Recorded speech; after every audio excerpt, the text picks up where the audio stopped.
रास्ता रोको केला जातो, काय मागणं आहे? आजचा हा डहाणू तालुक्यातील चारोटी अहमदाबाद हायवेवर जो रास्ता रोको आंदोलन करण्यात आलेला आहे, हे संपूर्ण देशभरामध्ये आज कामगारांच्या विरोधामध्ये जे काही केंद्र सरकारने 4 श्रमसंहिता आणलेल्या आहेत आणि त्याची अंमलबजावणी महाराष्ट्र राज्य आणि इतर राज्यांमध्ये करू पाहत आहेत.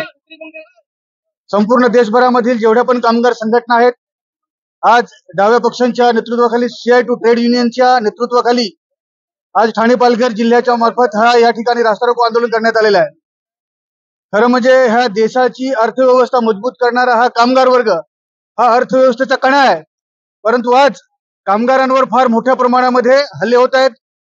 अनेक दशकं संघर्ष करून कामगारांनी मिळवलेले कायदे हे रद्द करण्याचे कारस्थान हे याच्या केंद्र आणि राज्य सरकारचं चाललेलं आहे. आज जवळजवळ 29 कामगार कायदे हे एकत्र 4 श्रमसंहितेमध्ये गुंडाळून कामगारांवर फार मोठ्या प्रमाणात हल्ला केलेला आहे. आज कामगार कायद्याच्या माध्यमातून कामगार हा ज्या व्यवस्थापनामध्ये काम करतो त्या ठिकाणी त्याला युनियन बनवण्याचा अधिकार होता, त्याला व्यवस्थापनाबरोबर वाटाघाटी करण्याचा अधिकार होता. परंतु आज या 4 श्रमसंहितेमुळे जवळजवळ industrial dispute act, factory act, त्याचप्रमाणे ESI ऍक्ट, त्याचप्रमाणे मॅटर्निटी बेनिफिट ऍक्ट हे जवळजवळ 16 कामगार कायदे हे कामगारांना लागू होणार नाही अशा प्रकारचे कारस्थान ह्या 4 श्रमसंहितेमध्ये केलेलं आहे. आणि म्हणून कामगारांनी या देशाला सजवलेलं आहे, नटवलेलं आहे. आज कामगार ज्या व्यवस्थापनामध्ये काम करतो, 12-12 तास श्रम करतो, त्याचं शोषण होत आहे आणि त्याला आज पगार त्याचं वेतन हे कमी दिलं जातं. आणि म्हणून या ठिकाणी संपूर्ण देशभरामध्ये हाक दिलेली आहे.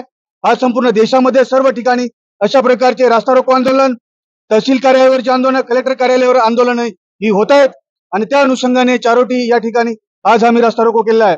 आम्ही कोणत्याही परिस्थितीमध्ये कामगारांची बाजू घेऊन रस्त्यावर उतरू, यापुढेही तीव्र संघर्ष करू, परंतु 4 श्रमसंहिता ज्या आहेत या राज्यामध्ये आम्ही अंमलबजावणी करू देणार नाही.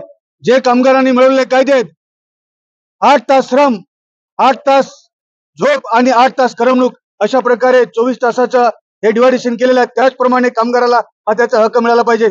आज 12-12 तास कामगाराला त्या मशिनरीवर उभं राहून काम करावं लागतं आणि वेतन कमी दिलं जातं. म्हणून कामगारावर फार मोठ्या प्रमाणामध्ये अन्याय होत आहे, शोषण होत आहे. म्हणून डाव्या आघाडीच्या नेतृत्वाखाली हे जे कामगार कायदे श्रमसंहिता आहेत ह्या आम्ही कोणत्याही परिस्थितीमध्ये लागू होऊ देणार नाही. आज जरी कामगारांची संख्या कमी असेल, संघटित क्षेत्र असेल, असंघटित क्षेत्र असेल, सर्व कामगार या ठिकाणी उपस्थित झालेले आहेत. आम्ही सरकारला इशारा देतो की अशा प्रकारचे धोरण आपण घेऊ नये. कोणत्याही कामामध्ये आपल्याला कामगार प्रमुख घटक आहे आणि त्याच्यावर अन्याय करू नये. म्हणून आजचा रास्ता रोको आंदोलन चारोटी या ठिकाणी आम्ही केलेला आहे. याच्यामध्ये आशा वर्कर आहेत, पोषण आहार आहे, अंगणवाडी सेविका आहे, अंगणवाडी मदतनीस आहेत, संघटित क्षेत्रातले कामगार आहेत, औद्योगिक क्षेत्रातले कामगार आहेत, चालक मालक आहेत. चालक मालकांचा पण आम्ही मुद्दा मोठ्या प्रमाणावर घेतलेला आहे की चालक मालक म्हणजे जो चालक आहे, रिक्षा चालक आहे, टॅक्सी चालक आहे, सुद्धा देशाची सेवा करतोय. सरकारी सेवेमध्ये काम करणारा जो कामगार आहे किंवा जो सरकारी अधिकारी आहे त्याला त्याच्या रिटायरमेंट नंतर पेन्शन लागू होतं. मग आमचा जो रिक्षा चालक आहे, जो टॅक्सी चालक आहे त्याला पेन्शन का नको? जो शेतकरी आहे देशाची सेवा करतो, मग त्याला पेन्शन का नको? हे सुद्धा मुद्दे घेऊन आज आम्ही या ठिकाणी उतरलेलो आहोत.